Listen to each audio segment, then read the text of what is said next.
Up, and this is something that really shook us over the weekend. Solidarity vigils are being held around the world in support of the 49 people who were killed and 53 others wounded by a gunman at a nightclub in Orlando, Florida, the United States, in the early hours of Sunday morning. The murders have been described as both a hate and a terror crime. To talk to us about this, the South African LGBTI community, of course, has responded to the event and what more still needs to be done to protect the rights of the LGBTI community. We're joined here in studio by Motlatsi Motseoile and, of course, by Beverley Ditsie, who's the filmmaker and director at the Human Rights and LGBTI activist as well. It's so good to have both of you here in studio, and welcome to the program. Thank you so much. Thank you. Bev, I'm going to begin with you because, I mean, you know, I was devastated when I heard this news over the weekend. And I mean, you switch it onto international networks and you're sort of following the story live, and it's almost unbelievable for absolutely no reason. How did you feel? It's unreal. It actually took a few days for me to break down. I think it was still sinking in. I mean, terror attacks of any nature do that, I suppose, to me as well. Yeah. Is that it takes a while to sink in that there's been a loss of lives, you know? But the fact that the loss of lives were as a result of people's sexual orientation or gender identity and expression was also devastating. And it could have been me. It could have been any of my friends. It could have been my brothers, my sisters. It could have been anyone, really, because you don't even have to be gay to be in a club enjoying yourself. Yeah, indeed. You know, so it could have been anyone. And it is a shock. Yeah. It's a shock to all of us. And it's still... It doesn't matter whether you were gay or straight or whatever you were. You were dancing in a nightclub, having fun, and something like this happens. Exactly. Motlatsi, from your perspective, I mean, you look at an incident like this and you kind of think to yourself, all right, the world is moving on.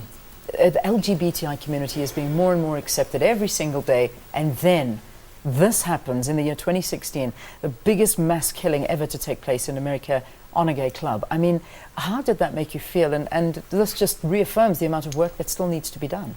Indeed.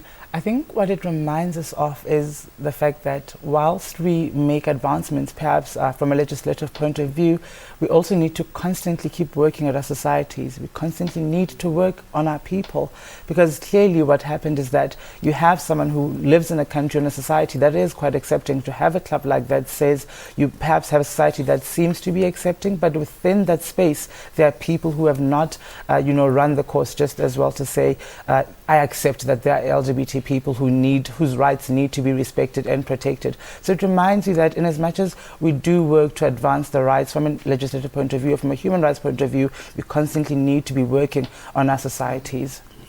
I mean, you know, Beverley, if I have to sort of tell viewers that, I mean, you've really been a voice when it comes to the LGBTI community. In fact, you were the first African lesbian to address the United Nations at the fourth, I should say, World Conference on Women in Beijing, China. This was in 1996. And you know, what you were saying, Motlatsi, is quite interesting. You were saying, it seems like the world has changed and accepted more since then. But has it really, Bev? 20 years later, we're still dealing with the same issues. I mean, just because this happened on a mass scale does not mean that it hasn't been happening. This has been consistent. Yeah. You know, attacks on people based on their sexual orientation and gender identity and expression have been going on. They've been going on in the townships of South Africa. They've been going on in the rural areas of South Africa. They've been going on all over the continent. The attacks continue. The brutality continues. So as much as we may claim to have the best constitution in the world, as much as the United Nations has adopted a resolution against violence, and so has the African Commission on Human and People's Rights, it does not necessarily mean that this trickles down to the people on the ground. And what needs to be happening is that we need to be investigating the roots of all of this. Yeah. You, Motlatsi, have been embarking on a national dialogue, an LGBTI dialogue. I think it's been around the country, or, you know, in certain areas. It's around the country. Around the country. What are some of the issues that have come out of this? It's quite interesting because one of the things that we do with the dialogues is to literally zoom in on the issues geographically. So we've been to Limpopo, we've been to the Northwest, we've been to the Northern Cape, and our most recent one was in the Northwest, where we were talking about religion and tradition. And what came out of that is that churches are actually used as a means to discriminate against people quite a lot. Traditions and the notion of culture is that you can't be a man who loves another man or a woman who loves another woman, and as a result you'll be told that what you're doing is wrong on the basis of culture not accepting, or traditions not accepting, or the fact that the Bible speaks against homosexual practices, so to speak. So it's been quite interesting to realize that within our societies, at a lower level actually, a lot of work still needs to be done, and we're finding this quite a lot in the areas that we've been to. And it's interesting as well that violence becomes a part of that narrative. People will say, I am afraid to walk in the streets. A gay man in Limpopo was attacked a few months back and left for dead, and then he shows up at the police station to report the violence against him. He finds that the perpetrator also lodged a case against him just as well. Yeah. And despite the fact that he was the one left in the street, just left for dead by the same person. Do you think it starts at home? Because a lot of families, a lot of parents are still not accepting of their children. A lot of their children feel that they can't come out. In fact, we look at some of the articles out this morning, whether it's true or not, we don't know, so we're not going to speculate, but some saying, and FBI saying, that through their investigations have actually found that this particular gunman, this murderer, had been a regular at this particular club, and he was using a lot of the gay dating apps. Not saying that he was homosexual, but the acceptance at home.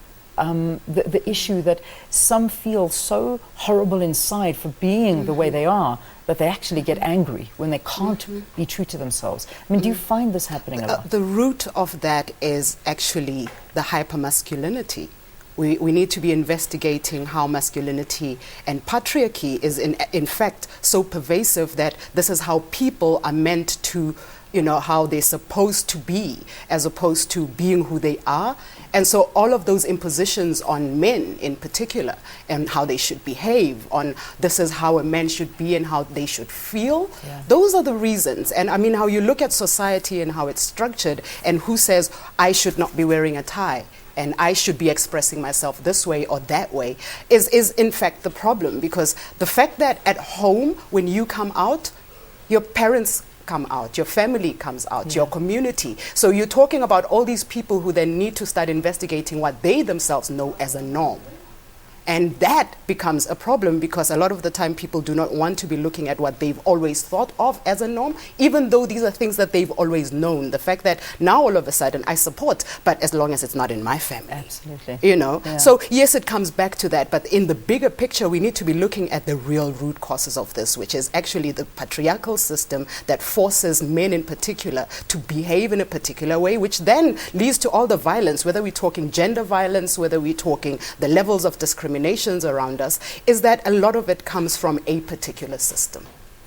We're going to have to leave it there. This is I think we need to dedicate at least a whole program to just talking about these issues, because it's far from better as we see it. Beverley Ditsie, a filmmaker, director, and human rights and LGBTI activist. Thank you very much for talking to us here on the program. And Motlatsi Motseoile, thank you very much for talking to us here on the program. And he, of course, is the publicist for the Feather Award Dialogue, and that you do know is a very big dialogue that's been taken around the country as well. All right, it's 4 minutes to the top of the hour here on Morning Live. We're going to take a break. We will return and we're going to bring you the main news bulletin at 7 o'clock. Stay tuned.